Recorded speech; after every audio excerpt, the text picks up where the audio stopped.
I've become a nurse in 2005, or right around 2013.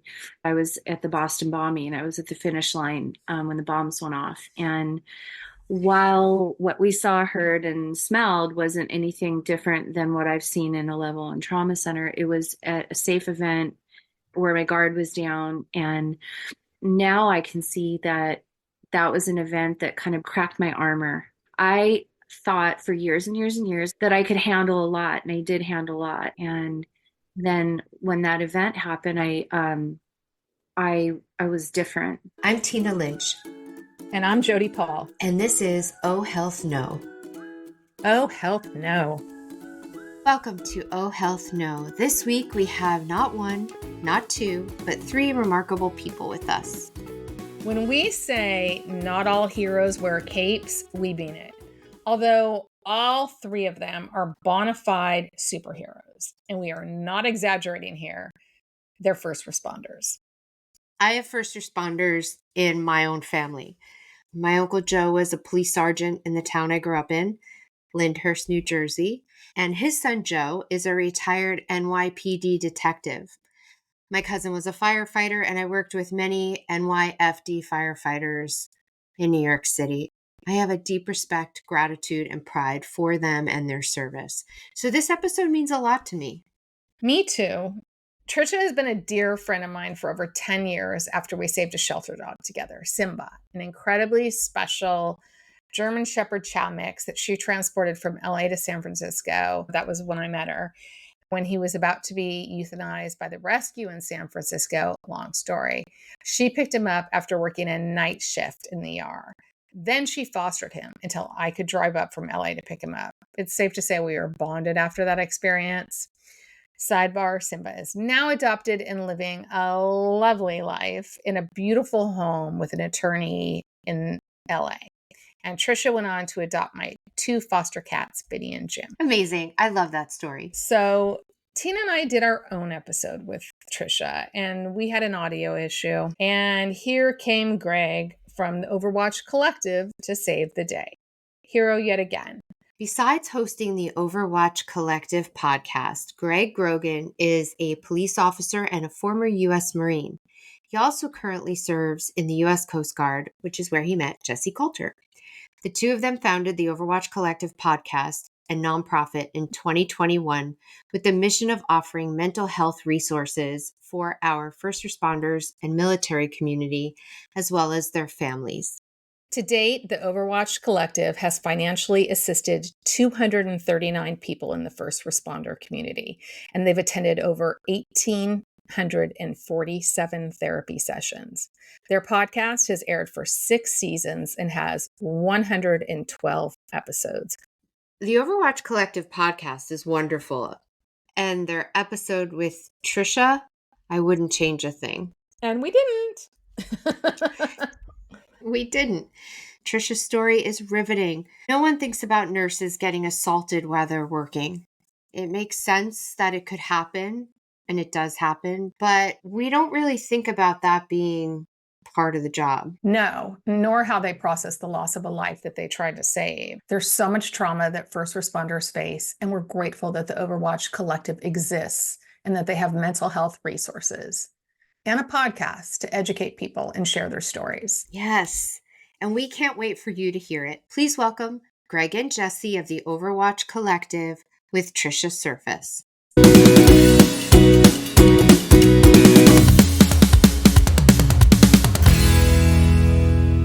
Thank you for tuning in and welcome back to the Overwatch Collective. Here are your hosts, Jesse Coulter and Gregory Grogan.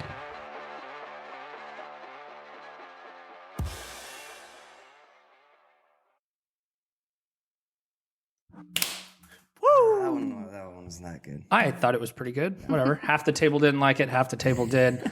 Thankfully, we have Tricia here to vote if it was good. What do you think? Was it good? It was halfway good. Okay, let's do it again really quick. 1, Okay. 2, 3. No, that one was worse. Whatever. All right, we're done. We're going to take up too much time here high-fiving each other.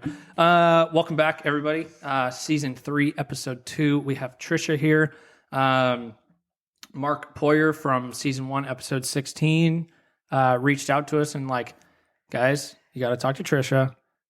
And after going through your background, you are more versed. You have more experience than pretty much anybody that we've had on, from being a fire cadet, police dispatcher, fire dispatcher, working on an ambulance, working at a trauma hospital for 17 years. Like, we could probably be here for 3 hours asking you questions. So, yeah, thank you for coming on.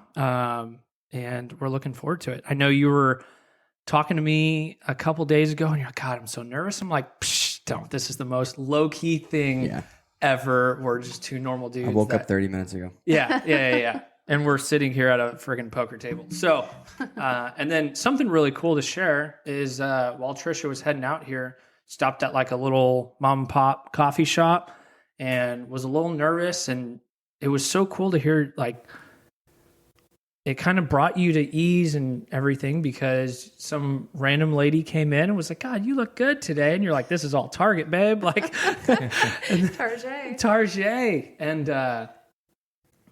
you took a selfie with her. She wanted to take a selfie of my Target outerwear. And then I told her, I just confessed that I was going to speak on a podcast, and she just went straight into like lifting me up. She's like, it's whatever is meant to be is going to happen for you today. And then I cried, of course. Yeah. As I do. No. So it's so cool, because I don't really feel like that happens much anymore. Right. Everybody's so busy, or you're in a rush, or there's so much going on, but it was nice. You got good vibes right when you walked in, the gentleman, and you hugged twice. We hugged twice. Yeah. Which again, doesn't happen very much these days. People are kind of afraid of each other. Yeah. And we hugged twice and took a couple selfies and wished each other well. Good. Yeah. I love it. Yeah. Stuff like that is so cool. Like, what a good way to start off your week, right? Really. Mm-hmm. Sweet. I love it. I love hearing little stories like that. So Tricia, we will be getting into your various background here shortly. Jesse has a current event.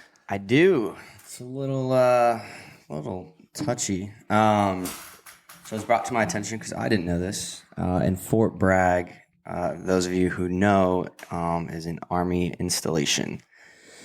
It is one of the largest Army installations in the world, actually, and it's home to 54,000 military posts. Okay, Dad said to make it quick. Anyways, long story short, about 83 soldiers in the past 18 months have been found dead in their bunks. A lot of them are sudden and unexplained. Most of them are just unresponsive when they are found. Of 2 or 3 are from drugs. Most of them are unexpected medical events. Most of them are, having heart attacks and some other big words that I don't want to try to say.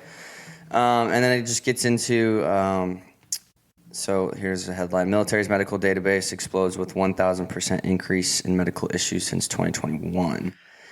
And then it gets into the COVID-19 vaccine. And it says, I'll just read this little part. So the 5-year average medical issues in the military was 1.7 million codes. After COVID-19 vaccine protocol was mandated on the military, the number of medical issues spiked to 22 million in the first 10 months of 2021. 1,000% increase. Many of the issues directly related to COVID-19 include, these are the big words, goddammit. Bell's palsy, myocardial infarction, pulmonary embolisms, and neurological disorders. And that's pretty much it. So long story short, a lot of these medical, or these deaths are could be related to COVID-19 vaccines. That we don't know. I'm sure it is, and they're just hiding it, or it's not. I don't know. Don't want to. Yeah. So there's also, given those numbers and like kind of hiding those numbers, obviously the military doesn't want to put that out there because they just don't want that problem. But in regards to what we do here at Talk is awareness for PTS, suicide, and overall mental health. I'm sure that there are, unfortunately, within those numbers that they are suppressing are death by suicide. Right. I'm sure. Yeah. I can almost guarantee it. But so that's the quick little current event. We just learned about that a couple days ago. I saw it going all over Instagram.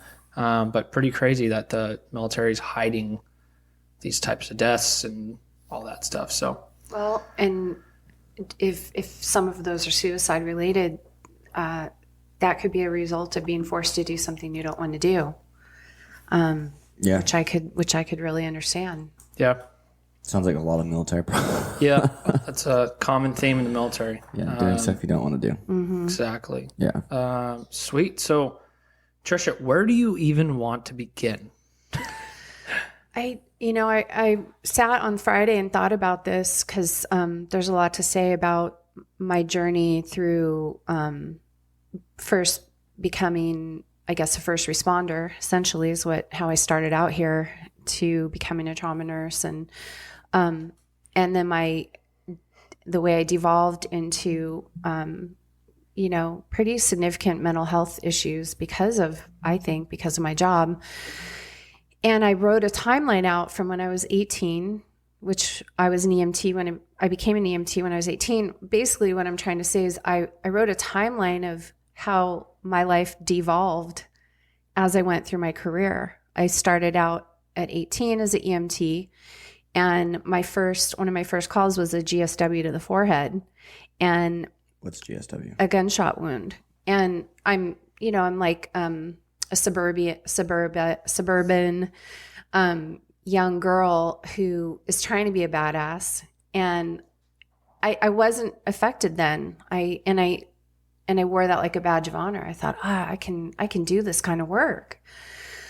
Never knowing that 30 years later, the layers and layers and layers of those kind of things were going to add up. I didn't know because why would I know that? I wasn't taught that. I wasn't taught that probably in my whole career, even in nursing school. So writing out the timeline on Friday, it made me I'm nervous now. I can hear my voice shaking, and because I don't live in that place of unwellness anymore. I live in a place of solution and resiliency. So I don't like to revisit some of this stuff because I've done a shit ton of therapy and spent thousands of dollars on healing.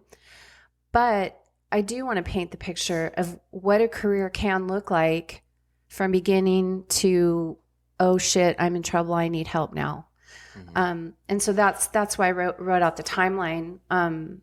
Do you want me to kind of just quickly try and go through that and sort of paint the picture? You can like talk through it, and I'm sure we'll ask questions. Yeah, just for sure. Hit all the points, and then you can elaborate on each one. And yeah, I wrote that I had a charmed life, that I was happy, fun, hopeful, and driven. I was super driven to be in this field in some way.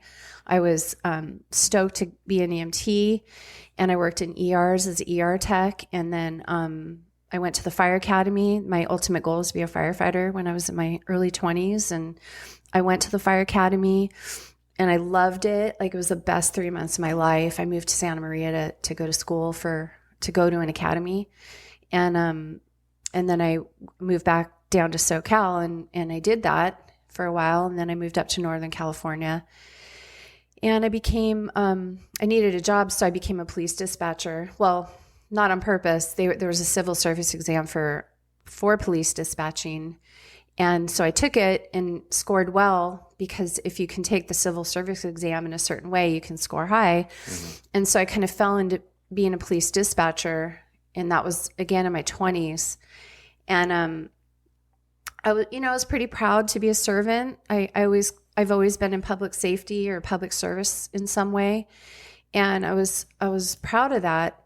I've been proud of that really most of my career. And so I did all these things. I was a police dispatcher, then I was a fire dispatcher, and then I decided to become a nurse because I was behind the scenes as a dispatcher, and that I love hands-on and I like making a difference. And although I did that as a dispatcher, it was to a small group of people, and I just wanted to be more in the mix. Sorry, I just hit the microphone stand. Sorry. So what's the difference between like a police dispatcher and a fire? Well, I worked for a police department, so I was a solo police dispatcher. I didn't work in like a comm center, but I just only dealt with police matters. Gotcha.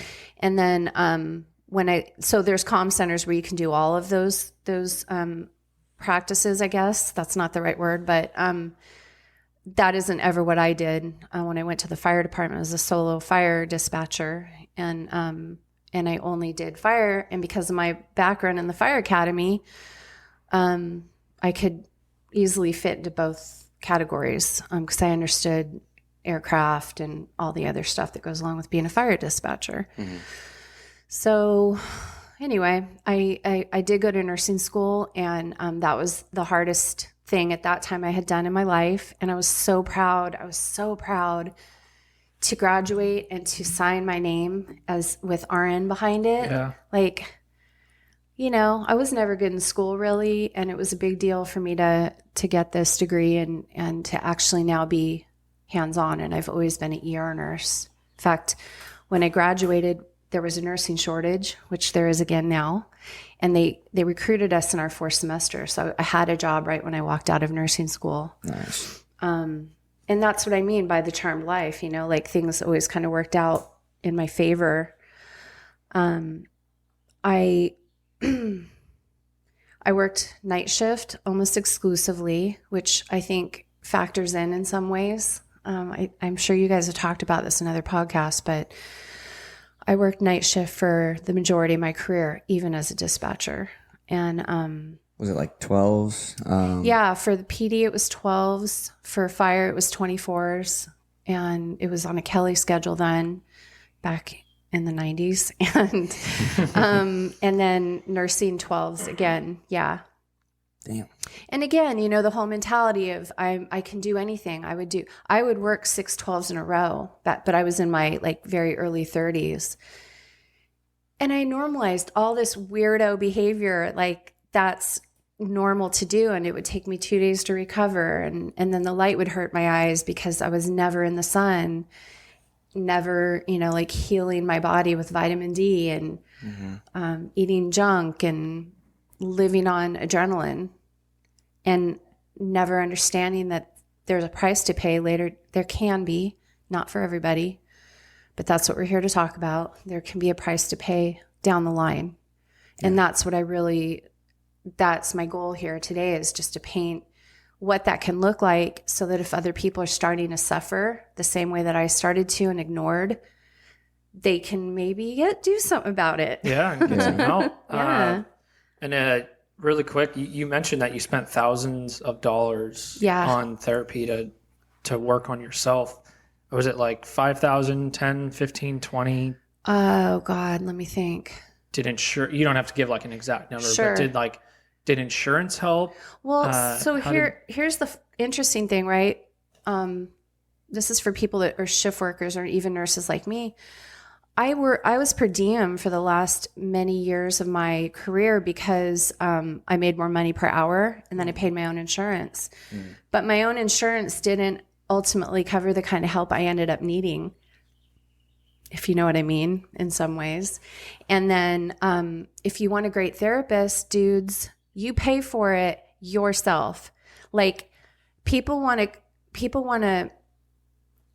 me want to say, I can't afford this. It's not covered by Kaiser. It's not covered. This therapist isn't covered. I don't care. Pay it. If you can find a good therapist that works, pay out of pocket to save your own life. That's my messaging now. Back then it wasn't. I made a shit ton of money and I thought I didn't have enough money for therapy, all the while that all these things were starting to build up and I was starting to show symptoms of PTSD. I kept telling myself the lie that I didn't have the money to help myself. Yeah. Well, they say, what do they say? If you don't make time for your wellness, you'll have to make time for your illness. Never heard that before. And I gotta write that down. Write that down. That was really good. Can you say that again? Yeah. But slower. Spell out the word. Super slow. If you don't make time for your wellness, you'll have to make time for your illness. Or you'll be forced to make time for your illness, I think sounds even better. Yeah, I liked forced as well. Yeah. I also like that you mentioned PTSD. Yeah. So there's different, like some people will say PTS, some people will say PTSD, PTSI. Injury, some people don't like the disorder part of it. And then we've had a Marine vet on. He said, hey, it was my life was in disorder at the time. So it's cool to hear everybody's. Yeah. Yeah. And I'm not so much of a stickler because in the end, we all, like, those of us that have it need the help. We just need the help. I don't get stuck on a lot of the words. Yeah. But I do feel like for sure it's an injury for so many of us. Yep. We're seeing things and hearing things and experiencing things that are not normal. And even as a nurse, I did not go to a police academy. I don't know how to defend myself, but sure as shit, I've been assaulted at least, I would say, a dozen times. I don't even know how to reconcile that, let alone the physical part of it. Yeah. Probably not only just as an RN, but on the ambulance. Yeah. I'm sure you've been assaulted because I know EMTs and medics that have worked on the ambulance where they get assaulted. Sometimes they need to restrain a person, or if they're intoxicated on drugs, or they just are going crazy. Yeah. There have been a lot of times where they'll be assaulted in addition to firefighters. Yeah. And I never was a paramedic, but they are my family. The medics that I've worked with over the years, they are my family. And they have stored that, like, my heart aches for them being stuck in the back of a box with someone who's combative. One of my buddies, he had to grab the 2 railings that you would hang your IVs on and stuff. This guy was attacking him in the back of the ambulance. He had to grab the railings, pull up his legs, and kick the guy towards the back of the door because he was being attacked, and he was screaming for his partner to slam the brakes on so that the guy would get off balance in the back of the rig. That stuff happens, especially in the city that I worked in, which is in moral decay, happens all the time. Got it. It's unfortunate. Damn. There's not much awareness for that. There isn't. No. And the paramedics get beat up on every end from. So if they're known to be combative before they go in the ambulance, do they not be like, hey, like, have an officer go with you guys? So they can apply restraints. And they can request the officer to come with them, which the poor officers hate to do. But I always do. Personally, I always do it. Good. Just for because they take care of us. God forbid anything were to happen to us, it's going to be one of them that's most likely going to be transporting us. Mm-hmm. Same thing with fire. But that's just a personal preference. Yeah. And I just want them to be safe. We They all don't have the to tools. take care They of don't each have the other. training. They don't have anything. And then there's also that authority figure that if there's a police officer there. So for sure. So I'll kind of fast forward that I became a nurse. I was super proud. My life was very wonderful, and I made great money. I traveled a lot. You're a travel nurse? No. In California, you don't really have to be because the money's so good. Most people travel from places where they make $25 an hour. Although there's people that do travel nursing for fun. That's just not my jam. I like my place. I like to know where I'm going to be. But I travel for fun, and I travel for life and pleasure and everything else. And so my life was great, all the while being sprinkled with traumatic events.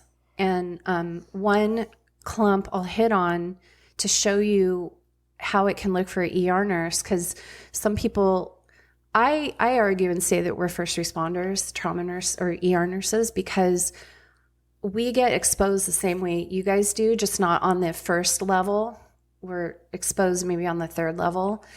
But for instance, this one Christmas, I was driving, this was the 23rd, the 24th, and the 25th of this particular year. I think it was like 2009. The 23rd, I was working, super nice patient, lovely, chatting. He had a pulmonary embolism, like you were mentioning in that thing, which is a blood clot. And in our care, he threw the clot and he coded and died right in front of us. And, we spent a lot of time with this man. He was waiting to be transferred to another hospital for a higher level of care. And so you get to know him over a few hours, right? Lovely. He was singing, just jovial. It was almost Christmas. And he coded and died in front of us, and we couldn't do anything. And again, my voice shakes because these, even though I've done therapy and I've worked a lot around all this stuff, it still affects my nervous system. I'm not completely healed. I'm only 3 years post everything bad that happened that got me to where I am now. So that was the 23rd, and I went home and I was like so heartbroken. So for this guy and his family, and it was right near Christmas, which always makes it worse, right? Worst time. So then I'm driving to work on the 24th, and I'm driving down 101, and it's early morning. I was working day shift, and it was freezing, super cold that morning. And all of a sudden the brakes slam on, and I'm like, it's Christmas morning at 6 a.m. Why are we in traffic? And it was a rollover on the freeway with an ejection, and it was on a bridge. And it was a 2-lane road. So I'm going around it, and only one car can go at a time. And I look over, and I can see a nurse because her badge is hanging, and she's holding C-spine on this woman. And I rolled my window down. I was like, "Do you need a nurse?" She's like, "I'm a med-surg nurse." And I was like, "Okay, I'm coming." I grab my medical bag and I run over. And my buddy's on scene with he's a cop, and he's plainclothes. He's a detective at that point. And he's like, "Trish, it's me." And I was like, "Dude, oh my God, what are you doing here?" He's like, "This looks really bad." And I go, "Call for a helicopter right now." Because I could see she was completely out. So he called for the helicopter, and we ended up trying to work her up. Just me and this med-surg nurse, by the way, with no equipment. Damn. And she was unresponsive the whole time. The paramedics finally arrived. It was on a county line. And so it took a while to decide which department was going to come. And I swear to God, it was the longest 15 minutes of my life. And this volunteer shows up, and he has a whole bag of medical equipment, and he throws goggles on, and he gives me gloves, and I'm like, "I'm in love with you, whoever you are, with your medical bag." Yeah. And I'll never make fun of nerdy firefighters ever again. And it turns out, so the medics arrived, and they threw me IV equipment, and they knew me, and we're like trying to work on this girl. The helicopter finally lands, I bounce and go to work, and I'm shaking for 3 hours because this is not my scene. I didn't have a lot of support, blah, blah, blah. Plus adrenaline's just total. The adrenaline didn't stop for hours. I had blood all over me at work. And then I had to work my 12, and I normalized it. I didn't ask to go home. I never tried to take care of myself. I'm too tough, and I can handle everything. And I ignored maybe that I was in need, after that. And I found out later that she had a spinal cord injury and she was paralyzed, this girl. And her mom was on the side of the road screaming, crying, like, "Help her, help her." So that was the 24th. Thankfully, that nurse was there to hold C-spine, because it could have gone worse. I think the damage had been done, to be honest, at that point, because she was fully ejected from the vehicle. But yes, you're right. And yeah. Anyway, I think we talk about what ifs, and I wish I'd done more, and like, what did I do? Could I have done more? That's the 24th. I go, I do my shift, I drive home, and I come to work on the 25th. And this shows how the layers happen, right? And so we get there in the morning, nobody's in the ER, it's super quiet. This is back in the early 2000s. And so my buddy, he starts playing some Christmas music on his phone, and we're like, la, la, la, and we're getting ready for the day and checking our equipment. And all of a sudden we hear banging on the metal door out in the ambulance entrance. And I hear screaming to open the door. Open the door. It was the paramedics. They had come all the way to the hospital, code 3, from where they picked up this baby. And they didn't call in because they were so frantic. It was such a frantic call for them. And I won't go into a lot of detail because it's not fair, and it's HIPAA probably and everything. But it was a baby that on Christmas Day, one of a twin, didn't wake up. And the family screaming, and the way the call, once we received the child and I could see he was not going to make it, what we did our best, we're working. And I turn around and I see all the cops I work with. They've all come to the hospital because they were at the call. So I turn around and I'm scribing on this call, on this patient.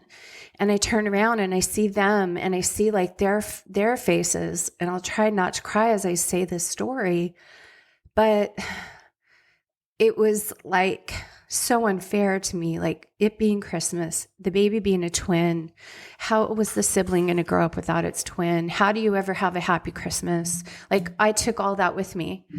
And as I turned out when they called it and the mother screamed a scream I've never heard before, I went to run out, and one of the cops that I used to dispatch, he was there and he caught me to hold me, but I didn't want to be caught.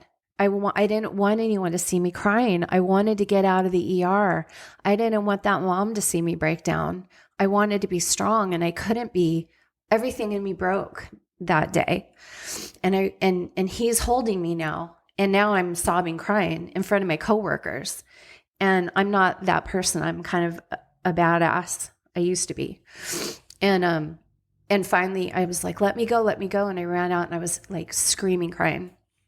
So I drove home. I only worked an 8 on Christmas that day. And I drove home and I called my cousin who was at my relative's house. She's a therapist. And I was screaming, you have to help me. You have to help me. Like I was breaking.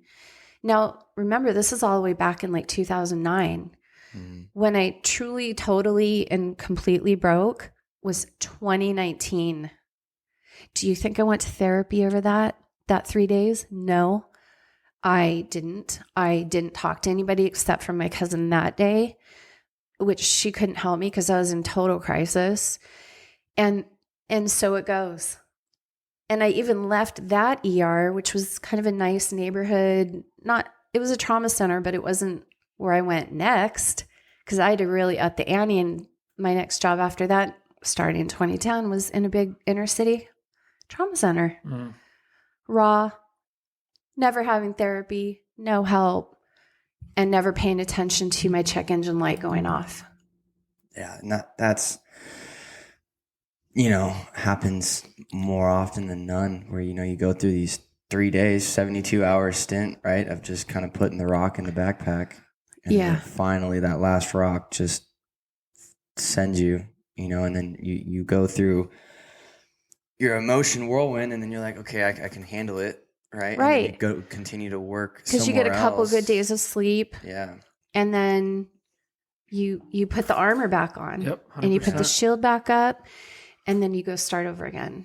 And so why was there the resources there for you, or was it the stigma, or why did you not, why did it take 10 years after that? Obviously just the freeway incident of seeing that lady in the helicopter coming in and her being paralyzed, that's going to fuck you up. Number one. Number two, now on Christmas Day, start off the morning with your staff and you are having a good day and you're singing Christmas music, and then the baby comes in. In a very dramatic fashion. Very dramatic. Yeah. You're there with the mother. And I've heard people scream like that. And it is something you never want to hear. Something that no individual should hear. So why did it take 10 years to go to therapy? Well, let's talk about a couple of things. The trusty briefings that they want to have 25 minutes after the incident happened, or even like an hour later. Number one, I think a lot of us, I'll just speak for myself, I wasn't going to expose myself to my coworkers. I was not going to break down with 5 or 6 more hours of my shift to go. I wasn't going to bleed in front of my coworkers, who sometimes aren't very healthy towards each other anyway. Us nurses are known to not be nice to each other. I wasn't. That was a no-go. That was an absolute no for me. They tried to shove us all into the break room and have us talk about it. And I was like, no, I'm not talking about this now. No fucking way. And I didn't talk about it for years. I compartmentalized it like so many of us do. And I just didn't understand that I was worthy of help or that I needed it. I had this false idea of my bravado, and my ego's really an asshole. My ego's really is like, you're fine. Ego gets the best of us. Your ego's not your amigo. And we should touch on ego in a little bit. Yeah, let's do.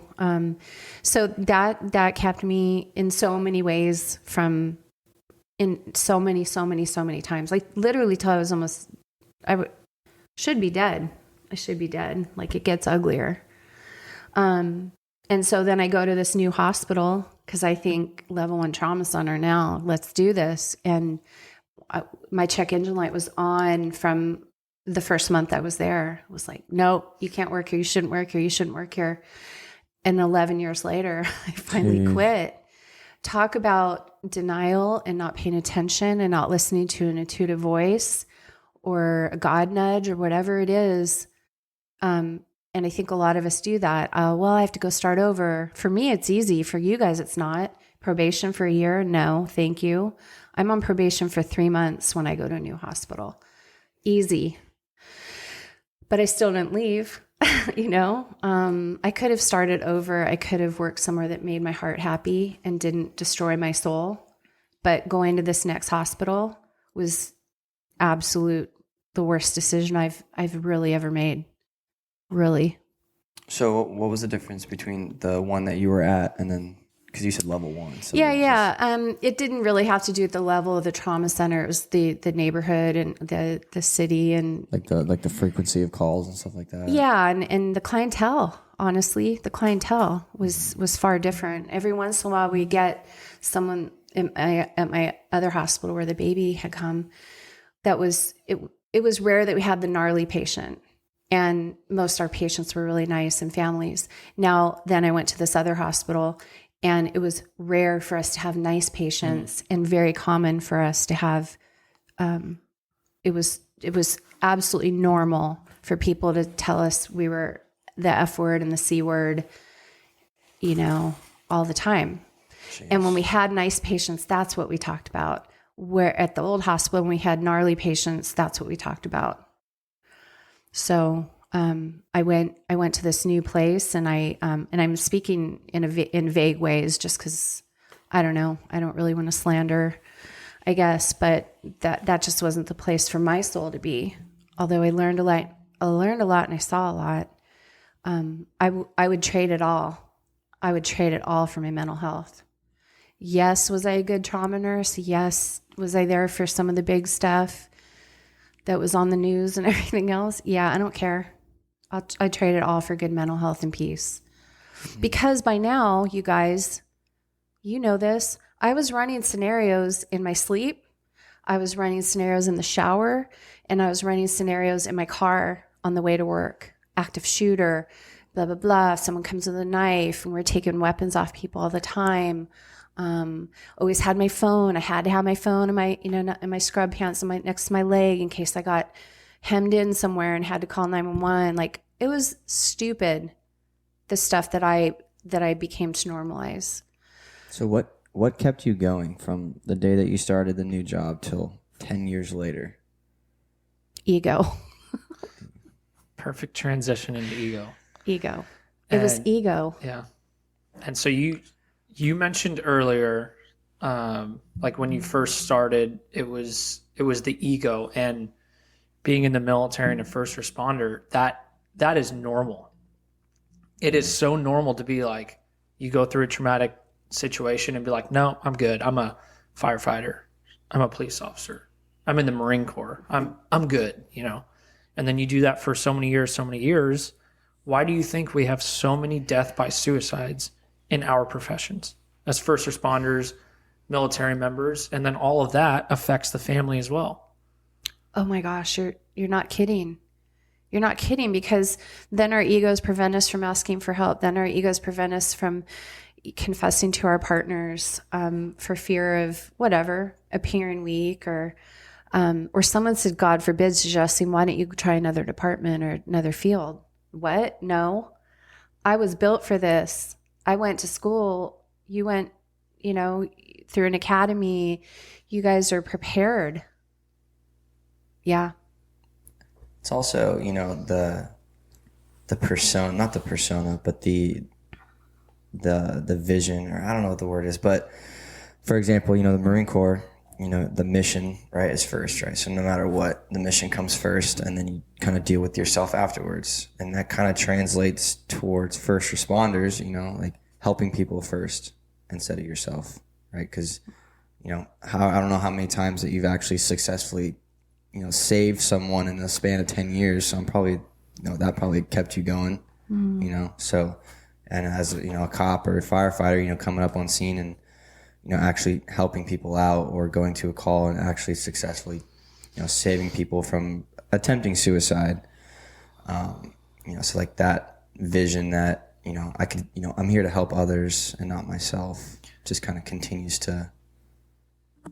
Yeah, it's a common theme. And so you mentioned the debrief that you did 25 minutes after the incident.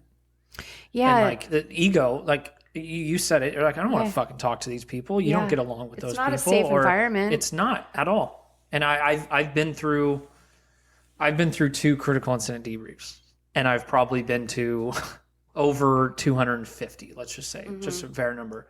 And when you're in there, you're like, I'm not going to sit there. I'm senior to this dispatcher or this firefighter. I'm the captain, and he's on probation. I'm not going to sit there in front of everybody and be like, it really did affect me, and I'm having a hard time. I need a couple days off. No, that doesn't fucking happen. No, it does not happen. And then you hold it off, and you wear that mask, and you say, "Nope, I'm good." People look at me. They think I'm good. You're wearing that mask. You're hiding. He can get through it. You're hiding your emotions. Yeah. No, he was firefighter of the year last year. Yeah. She was nurse of the year last year. And that's the stigma behind mental health, which I'm sure you are well aware of. It's the stigma, and then it's the ego. It's the ego that we put on ourselves, and it's the stigma within the community, in my opinion. Totally. There, and God bless the people that are working on the CISD teams, but I want to know how often people are checking in 5 months later with that person, because I don't see that happening very often. I see we come together for a minute on, that week or that day, and then no one checks in later, which is when the stuff really marinates, when you start experiencing symptoms. And it's something that I do. I check on my friends months later. I had a buddy he works for a department. They had a child drowning, and I don't know him very well, but I worked with him he was an ER tech at one of my hospitals, and I checked in with him, and I was like, "Hey, I'm just checking on you now, and just understand that things are going to get probably weirder, and I'm going to check in with you again. So don't think that I'm all up in your business, but I wanted someone to check in with me, and I never could ask for that." And I did, and he appreciated it, and seems like he's doing well. I don't know. Yeah. And that's where like the PTS comes in, or PTSD or PTSI. It's like you don't necessarily think you have it until you see something that kind of like triggers it. Yeah. And you're like, fuck. And then you start thinking about that, thinking about everything else, and you kind of drift away from it, and then you see something else that triggers it, or hear something, or smell something, and you're like, fuck, okay, maybe I am like, not okay. Yeah, and it's the delayed onset is what it is. So we had 2, and this is 2 military examples, but we had a Marine on here, Dan, where he was blown up in an improvised explosive device overseas, and he remembered the taste of how everything was in his mouth. Yeah. Goes to the dentist, and they're cleaning his teeth, and just the feeling and the smell, he lost it, had to leave, didn't explain to them, and he felt bad about himself. And then we had another Wes, an Air Force veteran, 10 years later, he was struggling from an incident that occurred overseas. So delayed onset of PTSD, PTS is like a real thing that there's no awareness of it. There's no plan, like precautionary measures, anything. And long term, you guys are doing this, and there are other places that are doing this long looking at it long term, but let's look at the behaviors that we start to show up after, right? Like after that rollover, I didn't have certain supplies. So I went back and stocked my bag with the stuff that I was missing and sick that I didn't have that day. After, I'll tell you, one of my behaviors, my trauma behaviors, is that I make sure my cell phone is charged to 100% all the time, which probably isn't good for the phone, but it's good for my mental health. And that happened as a result of something that I'll tell you about in a second. Because, and so what weird behaviors do we start to bring into our lives after the PTS happens? And we probably all have some of them. And I want to touch on that too. You know, like you go to this incident and you don't think you need anything until you need it, right? You need it. Like him and I carry a shit ton of tourniquets on Me us. too. Always. Everywhere. I have like 2 in Car my visor, door. 3 in my, Yes. and it's like, Yeah, you threw mine on the ground yesterday out of my truck. Who's being an asshole? but like, and he gave a class on, medical equipment and like how to use it, what to use, in a type of situation. And just having a medical kit in your car Yep. and knowing how to use it could save someone's life, even if it's small, like with God's tourniquet and, like a chest seal or whatever, and that's like something good that you brought up. Because you went to the scene and you didn't have what you needed and you're like, fuck, when am I going to come on scene next time that I'm going to actually need this, So Her, just going back to that real quick, her airway is completely blocked and I didn't know it until I put the NG tube in, and thank God the nerd had it. I hugged him and told him I loved him, the volunteer firefighter that I'll never make fun of again, ever. And when I put the NG in, blood spurred out over all of us because her airway was completely blocked and we wouldn't have known because it wasn't leaking out yet. And NG, what's NG? Oh, sorry. It's just a tube that goes in like your the nose. nasopharyngeal? Yeah. Oh, yeah. I didn't know that. I'm sorry. I'm using the ER term. No, it's an NP airway. Yeah, the MP goes up, turn it, and then I know what it is. I didn't know that. Yeah, I said it the wrong way. Yeah. I said it the wrong way. NPR is for us, or NPA. NPA, yeah. Nasopharyngeal. Yeah. And OPA for the oral, yeah. which I carry both now, but I was saying it wrong. You're right. So anyway, so I'm going along, cruising along, whatever. I didn't know that my life was kind of getting funky. You adapt and overcome, right? Mm-hmm. And then in 2012, I had met a travel nurse from Boston, total badass. And she invited me to come to Boston to work the Boston Marathon with her and volunteer. And I was like, hell yeah, any reason to travel. Yes. And I love Boston. It's absolutely my favorite city in America. And so I went in 2012 and it was such a cool experience working in the medical tent, and it was a heat wave. We started like 100 IVs a piece that 2012.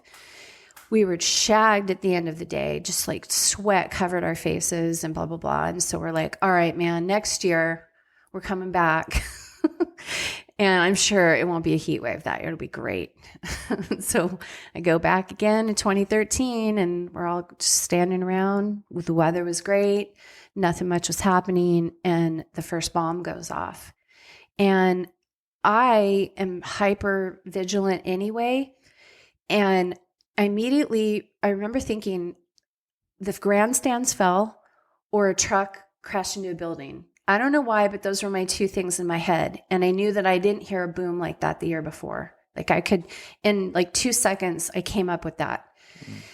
And I'm like, and I start doing that thing where you look around and you're looking around to see if anyone else is worried and or knows what's going on. No. And people were just standing around talking. So I was like, oh, I must be fucked up, or like, whatever, been over at the other hospital too long.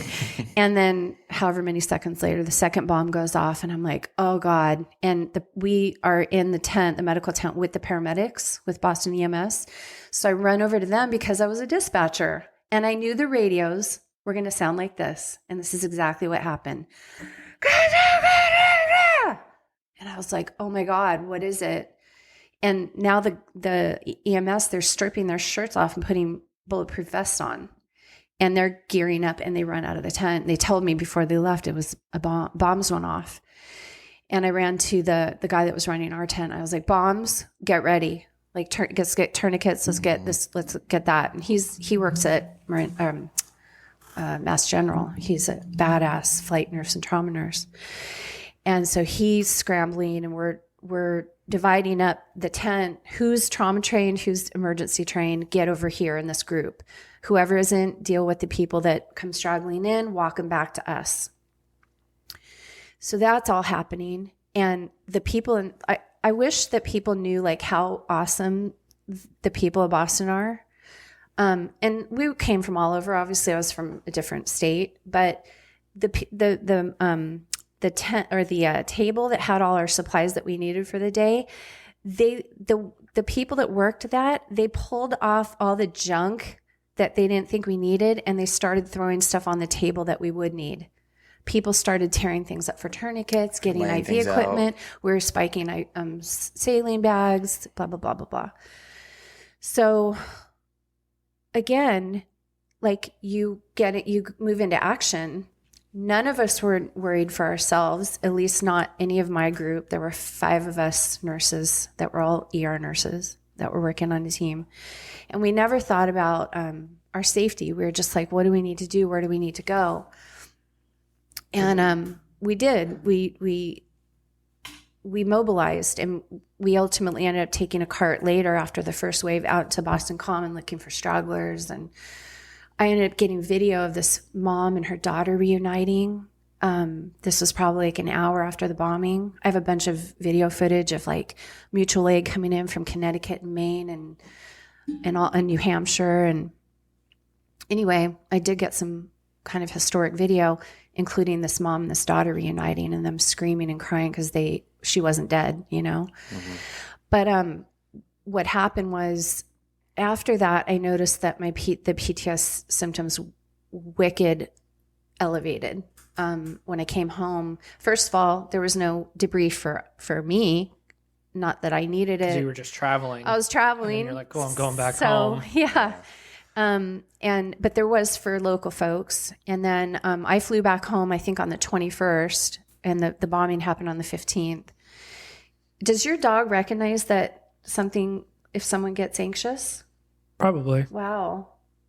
His dog is holding my hand. He has his paw in my hand. So I came home from that, and did I advocate for myself? No. Did I ever tell anybody that I was absolutely tripped out with being at an event that's beautiful and happy, and now I feel so unsafe? And did my management even care? Like, everyone knew. They put me straight back in the trauma zone. They didn't put me in like somewhere mellow, and I didn't ask either. I didn't say, whoa, can I just take a beat and not deal with this stuff?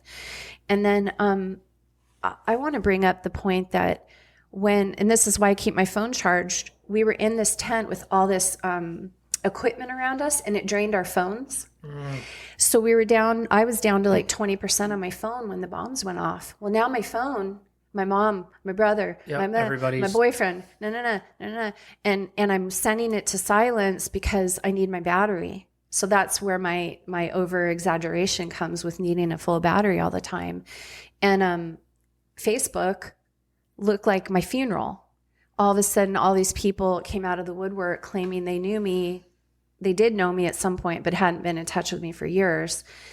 Oh, my friend Trish is blah, blah, blah. And thank God she's there. And I couldn't eat. I was pissed. I was like, you're going to sensationalize this moment by saying you know someone that's in Boston? Yeah. So what it made me do, and this is the point I want to hit, is it made me close down.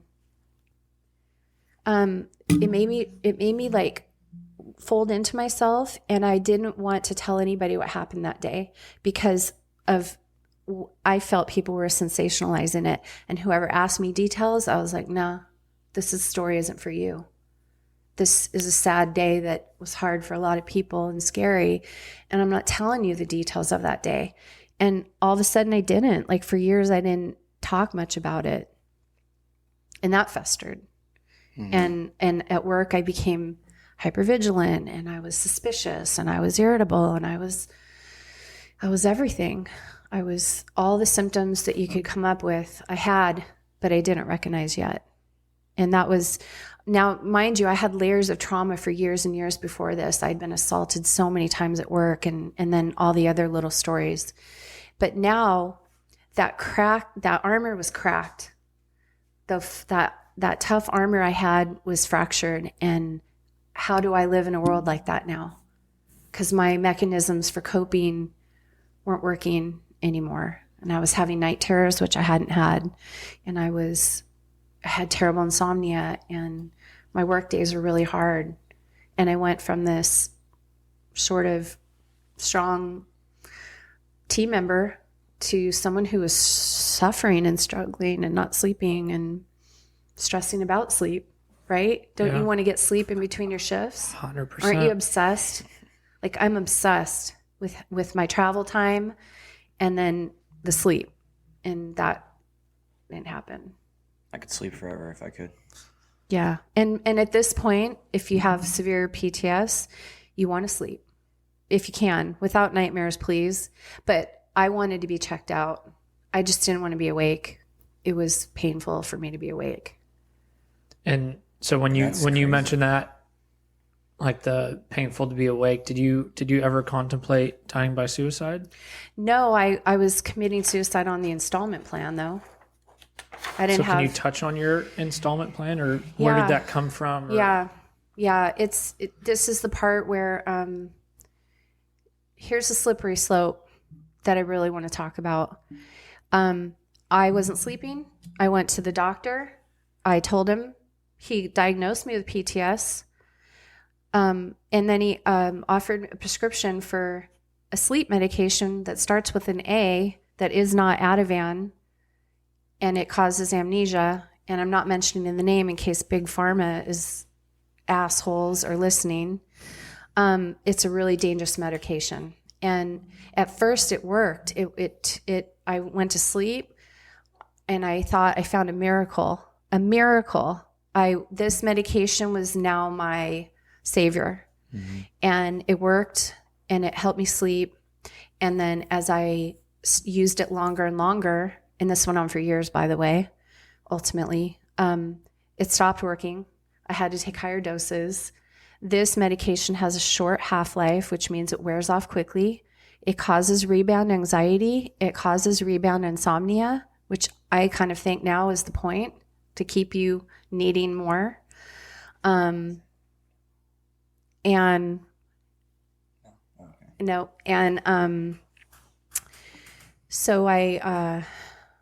and by the way, it causes amnesia. So you might take a pill before bed or two, because now you need more than the normal dose. Because you're getting used to it. The men's dose. I'm already on the men's dose, and now I need more. And so I would take some, and then I'd forget, and I would take more, and I'd overdose. Mm. Okay. Then I would wake up with petechiae around my eyes because I had vomited so hard. Oh my God. Because my God was waking me up out of probably respiratory depression, and I was barfing up whatever I'd taken. And this happened for a long time, and it devolved into falling, bruises all over my body, 30 pounds of weight loss. The chemicals in that medication were causing physical symptoms in the back of my throat, my uvula. I had uvulitis, and it was really raw and inflamed and swollen. So it was like a big punching bag in the back of my throat, and I had to swallow all the time. And food made me want to barf, and water made me want to barf. And all I cared about was getting more of the pain out of the medication. Because I was so sick by then, and it causes depression. It causes terrible depression. And all of a sudden I went from this, sort of high achieving, high functioning person. And again, that's said with ego, because I think a lot of us are high functioning, masking that we're suffering, into this pathetic, ashamed person that couldn't really get through a 12-hour shift. 15, if you count my commute time. Yep. I was dying. And so that's why I say I was committing suicide on the installment plan, because now I got upset if I woke up. I was upset that I had woken up. I didn't want to live. I was 50 years old and I thought I was done. I didn't have anything to live for. I was isolated, miserable, drinking alcohol to make the pills last. And then if the pills were gone, then just drinking alcohol so I could sleep. I wanted to sleep. All I wanted to do was sleep. And I couldn't identify with the fact that now maybe I was addicted, because our patient population that you and I deal with cause so much heartache in our jobs, in my world, in the ER. Like, those are the people I get assaulted by. Those are the people that are harming others.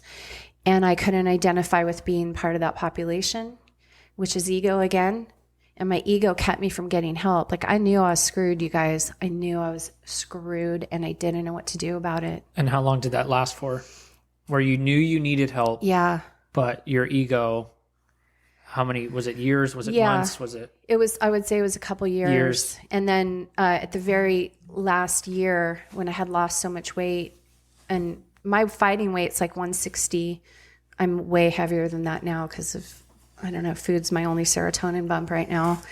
And when I finally got help, I was 145, and people at work were like, "You look so good. Well, you look so good. What are you doing?" And I'm like, "I'm fucking dying. Yeah.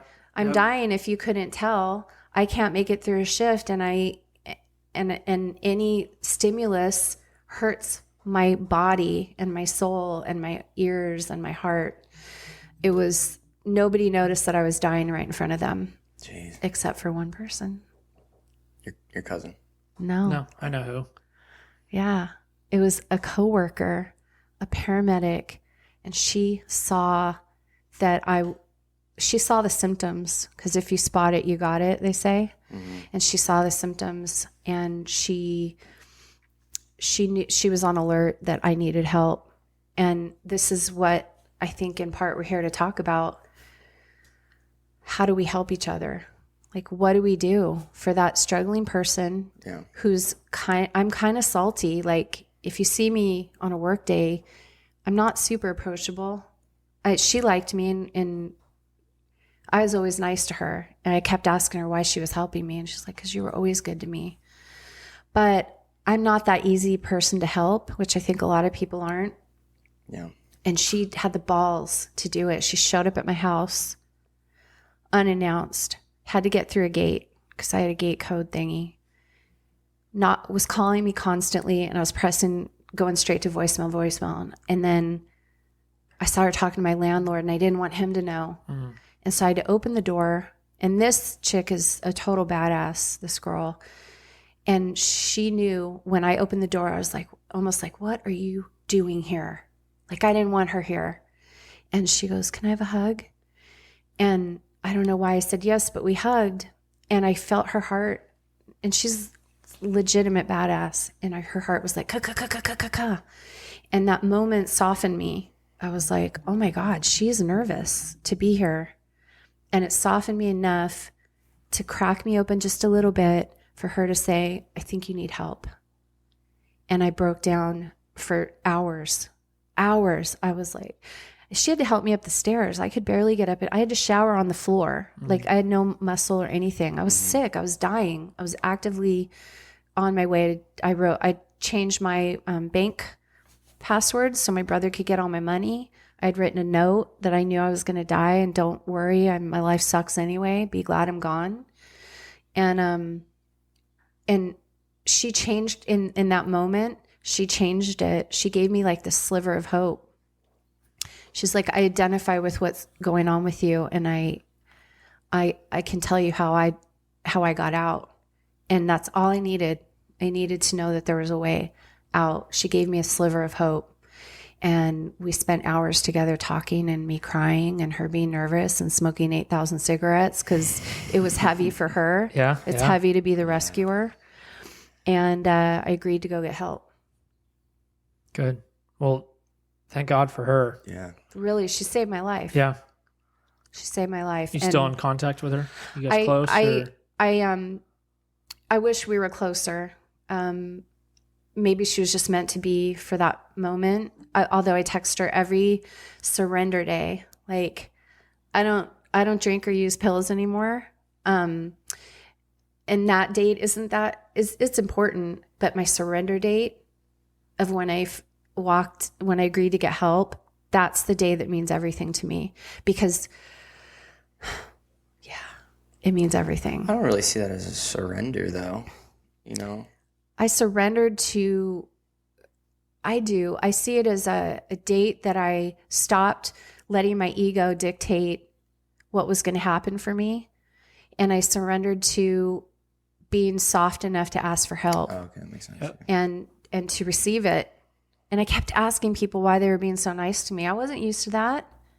I was used to being abused and called the C word and every other word. And then to have this group of people come in, 3 people came and drove me that next morning to go get help they were all from the fire department, by the way. They came and kind of rescued me. And did you have a number to call, or how did that process work? Oh, okay, that's good. Yeah. I knew I was at the end. I really did. I was able to call work like the day before she showed up and say, I can't come. I need a leave of absence.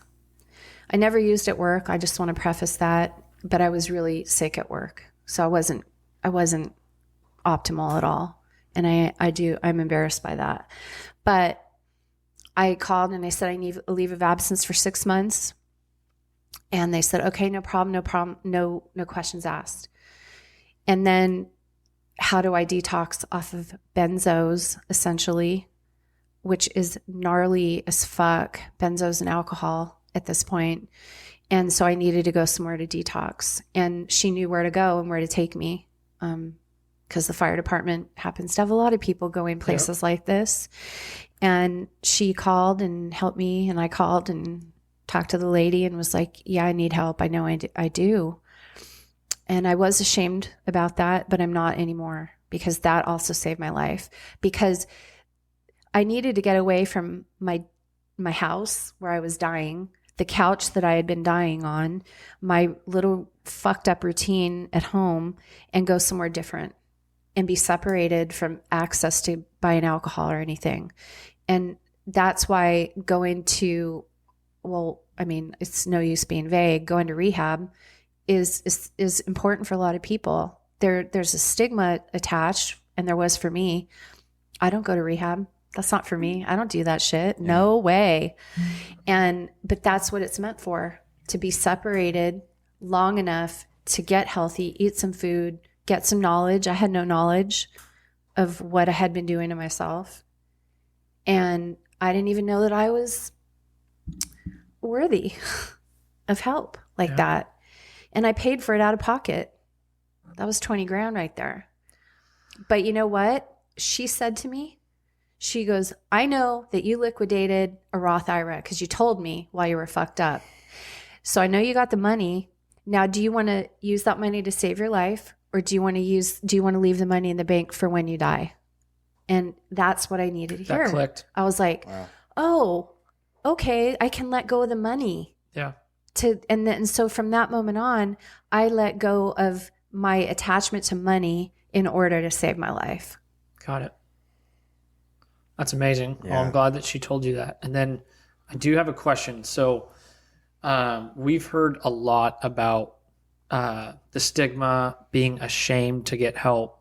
And then every time after a person gets help, whether it's retreat, rehab for drugs, alcohol, it was the best thing in the world. I'm new. So like, how do we normalize going to rehab, which, oh my God, you say rehab and you're like, oh shit, this, like, Greg's fucked up. Like what's going on with him? I want to know, or maybe we shouldn't put him on this call or something. Yes. So how do you, in your opinion, after feeling that way and then going and having a positive outcome, and now you're like, God, that was worth every penny, and I recommend it. Like, thank God I did it. So like, how do we normalize going to retreats, therapy? Yeah.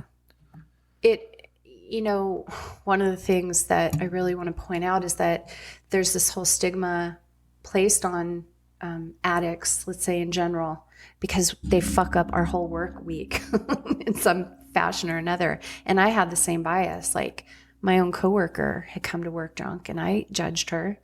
And I was in the midst of being completely obsessed with how was I going to get more of this sleep medication. But here I am still judging her for also medicating for some other reason. So I was guilty and can still be guilty. And that sucks. And it almost kept me from coming on this podcast because I don't want you guys to see me this way. So beyond that though, once I finally surrendered, which is really the word I love about it, I surrendered to what I cared, what you thought about me, so that I could live again. Mm-hmm. And I used to do all kinds of humanitarian aid. I've been to Guatemala a few times. I bring medical equipment. I contribute to this earth, and I wasn't contributing anymore in any way. I was only serving myself in a dark place and in isolation and depression. And so anything that we can do to get out of that routine of feeding our pain, masking our pain, numbing our pain, whatever it needs to be, I'm open. I did go to a trauma retreat for first responders. I paid for that out of pocket too.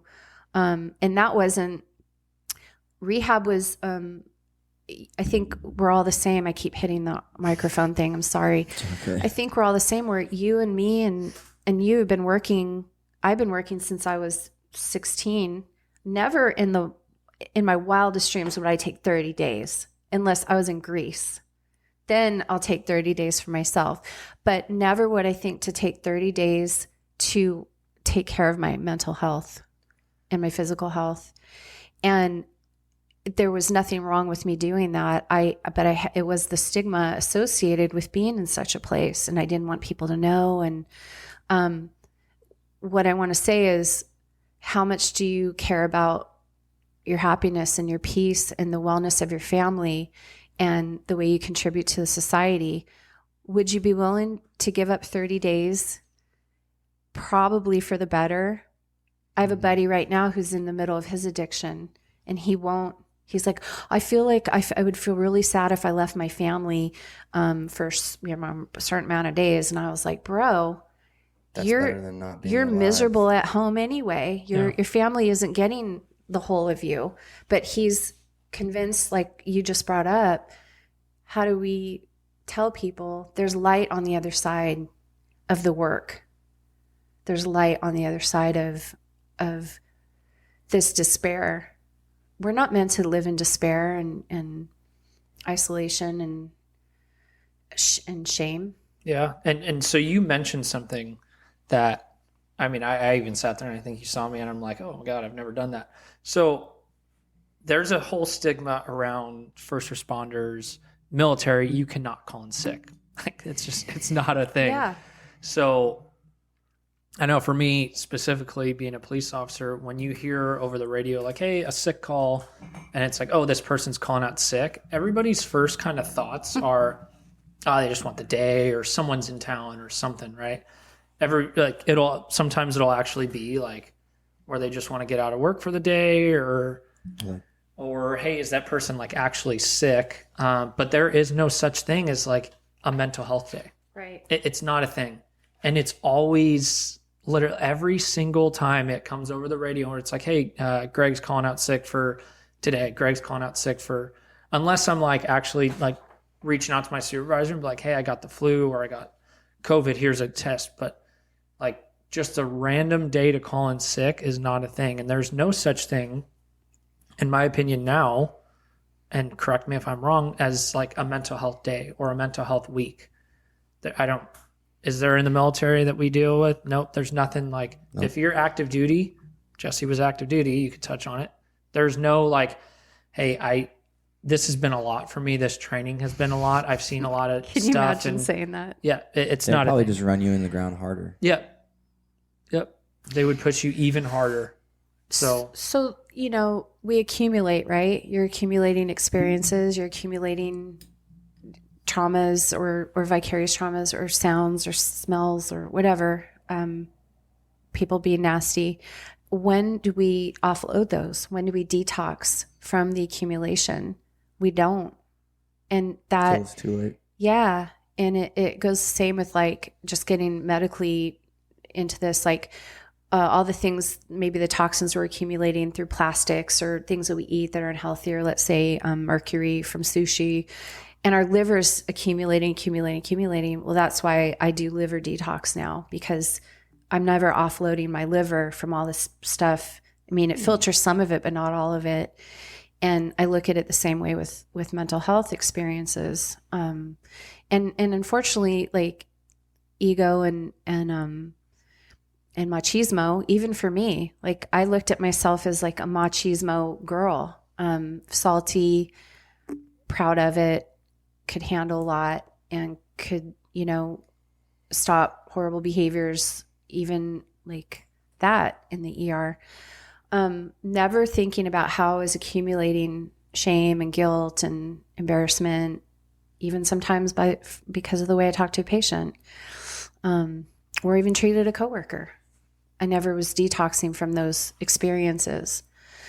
And so taking time off, that's why I couldn't fathom 30 days. No, I couldn't fathom that. But damn it, I was like, how come more people don't do this? Yeah. I mean, I think the Europeans have have a better idea than we do about how to treat themselves. Yeah. So I don't know how much time we have, but. So yeah, I do have work at 1 p.m. Okay. and I have to leave here at 12:10, the latest. And I have to shave my face so I look presentable. I'll hit this one last piece. Because it comes back to the PTS. So now here I was at rehab for physical symptoms and to be separated from poisoning myself. But now what was I going to do with how I got there? Like I became interested in knowing, how did I get here? How did I end up here? And I was at rehab with 2 Marines. And hearing them talk about their deployments, especially one was in Desert Storm, but the other one, he was like 25 or 30, less than 30 years old. And so he'd been in Afghanistan and Iraq. And hearing him, the way he was medicating himself over the things he saw and did and participated in, I was like, oh my gosh, I don't identify as a military person and I would never compare myself to what you guys do. But I understood that I was medicating the pain I had accumulated over all these years. I didn't start out this way, but I ended up here. And so it set me on the path of how did I get here? What am I medicating? Why, at 50 years old, I wasn't a big drinker or partier, but now how did I get in the last 4 or 5 years to start doing this stuff? And so that set me on the path of learning more about PTSD, PTSI, and how do I get help for that? And because I've gotten help and because I've had healing, I don't need to medicate anymore. I'm cool with, I can be stressed and come here and be nervous and there is no thought of medicating myself. Good. To calm my nerves. That's huge. Yeah. And that wasn't the case for years before I got here. So I stay in resilience and solution. I'm constantly talking to people that know more than I do about how to heal. And I found higher power. I found God. I did not have that before I got here. And I sat and prayed out in my car before I came in here today, just for guidance and to say whatever I might need to say to help another person not suffer the way that I did. If they can hear something I say and go, oh shit, maybe I need to ask for help so I don't have to go to rehab, or I don't have to go to a trauma retreat, or I don't have to spend thousands and thousands in therapy later. EMDR. Yep. Holy shit. Yep. EMDR was legit. Yeah. And I wish we had more time, and we might have to get you on again to do a part 2 sometime. We'll figure out our schedules here. But we're paying for the spouse of a firefighter to attend therapy for 11 sessions, which is, we're super excited about, and that's our mission, and we're finally doing it. And the lady, she lives in Southern California, Destiny, we're scheduling an episode with her too. She specializes in EMDR. So that's what they're going to do in the 10 therapy sessions, one just like the intro session. But yeah, so we're super excited to be able to do that. And we've had people that have been on our podcast that have done EMDR, and it's Nothing but like successful stories. Yep. And and really quick, I feel like it's from everything that we've heard, you're kind of breaking down everything and living through it again. Is that right? Or kind of. It's there's a great book called The Body Keeps the Score that kind of explains how trauma lives in your body when you don't process it. And it can cause all kinds of physical symptoms and everything. And so EMDR's eye movement, rapid shoot. I had it reprocessing. But anyway, it's supposed to move the trauma through your body. Different therapists do it different ways. If it's done right and well by an accomplished therapist, it works in most cases I've heard of. Eye movement desensitization and reprocessing. That's it. Yeah, Reprocessing. and reprocessing. And that was my experience. Good. Yeah. All right. Well, I'm glad that you had a positive outcome, and now I think you've probably learned what you can do and take steps to work on yourself if you feel like you're kind of going through a tough time, or you're like based on everything that you've been through with your therapy and EMDR and learning from others that are going through similar situations. Now, if something comes up and you start maybe feeling the way you did 5-10 years ago, you can say, nope, like I know what to do, and take those steps to work on yourself. Yes, right? yes. And the biggest thing is I pay attention to the check engine light when it goes off. Got it. I don't ignore it anymore. We've never heard that before, where it's like the check engine light, like a car, you just keep going, but that's awesome. I've never heard of that before. I like that a lot. Yeah. Thank you. Well, thank you for coming on, and thank you for sharing all of that. That's it's tough. Yeah. You know, It was worth it. It was okay. It's okay that I went through it, because I'm in such a far better place now, in a more honest, authentic place. that's good. Yeah. It's amazing. My ego doesn't run the show as much. Good. I love it. and this is the first time we've really talked about ego too. So I'm excited that we got to discuss that. And yeah, that was amazing. I feel like I could sit here and talk to you all day. Sorry I talked so long. No, you're good. Trust me. People want to hear the guests more than me and Jesse. And then let's see, what was I going to say? I'm completely blanking on what I was going to say, but the way that we wrap up each episode is, so our motto, I'm sure you've heard it on some of the episodes, is one more is one less. And we heard that from Jack from season 1, episode 6, who's an Army combat veteran. Lost more friends to suicide when he returned to the States than overseas.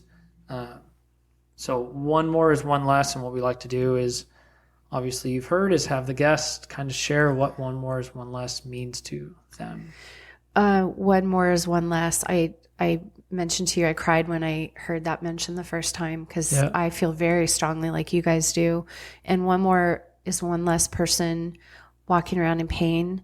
One more is one less person hurting their family members, hurting themselves, not contributing to society anymore. One more is maybe 2 less people, because I'm reaching out and you're reaching out and someone else is reaching out, and I do a lot of reaching out. So maybe one more is 5 less, because I was given the gift of desperation to heal. We don't know what that one more, how they're going to impact the other people out there that are suffering, because I can spot it really well now.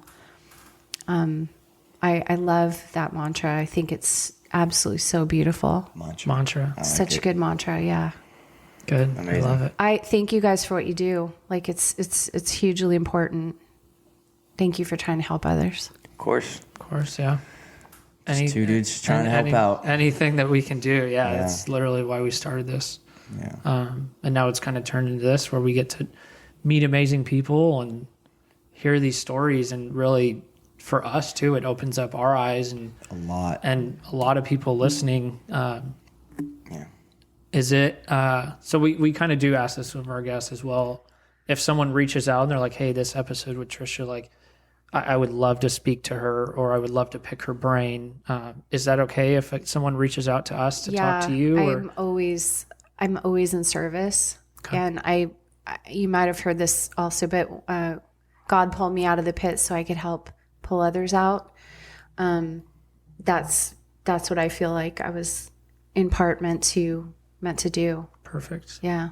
Yeah, and then we'll talk about this after, but we have our buddy program on the website. I don't know if you've seen that. I did. I did. I didn't know if Yeah. it was meant for someone like me or just military, but No, I did. It's Anybody. It's everybody. So Yeah. it's on the, if you're listening to this, it's on the website. Go to resources buddy program. And we have 8 people on now. We have to Nine? add Steve. I need to work on getting that info, but he's a firefighter. But yeah, it's basically on there. You see the picture of the person, email address, and their Oh, I already got Steve up. and their background. Okay. Yeah. And their Yeah. background. Add and me. if you're struggling or you're going and you need someone to reach out to, and you don't want the stigma Yes. of going through your police department, fire department, dispatch center, and being like, hey, I need help. Go to the website, find someone that you match with, and just send them an email and see where it goes. That's so great because I have resources that you guys wouldn't know about. It. Like I was even able to take a year off of work on disability. Really? And I wouldn't have known about that, but another nurse told me that she did the same thing. So there's things that we don't know are available to help us heal, Yeah. get back on track, and get back in the game. Good. Yeah, I love it. It's amazing. And like, yeah, obviously one more episode could help one more person. Yeah. So this was amazing. Thank you so much for coming on, sharing your story, making the drive down here. Yeah. My honor. It's my honor. I loved it. Thank you guys. Appreciate it, and have a good rest of your week. Stay safe, everyone. Thanks for listening. Stay safe.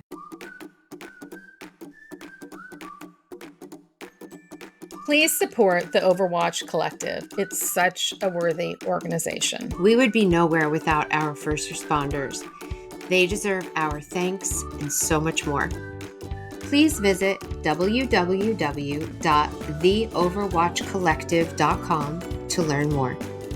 And check out their podcast. There are 111 other episodes out there. Oh Health No. It's produced by Jody Paul and Tina Lynch with emotional support provided by Ricky, Sabrina, Rocco, Oliver, And Piper. Get yourselves a rescue animal, people. You won't be sorry. You won't be sorry. Trust Please us. do. Thank you for listening. We're so happy you're here and on this journey with us. Yes. Thank you for being here. See you next time on Oh Health No. If you have a question or comment for us or for Tricia, please email us at contact@ohhealthno.com, visit our website, ohhealthno.com, or DM us on Instagram, Facebook, or YouTube. We'd love to hear from you. Please like, comment, follow, share, and subscribe. Meow bark. Bark meow. I love how you're like, no, we're barking first. No, that was Piper saying that.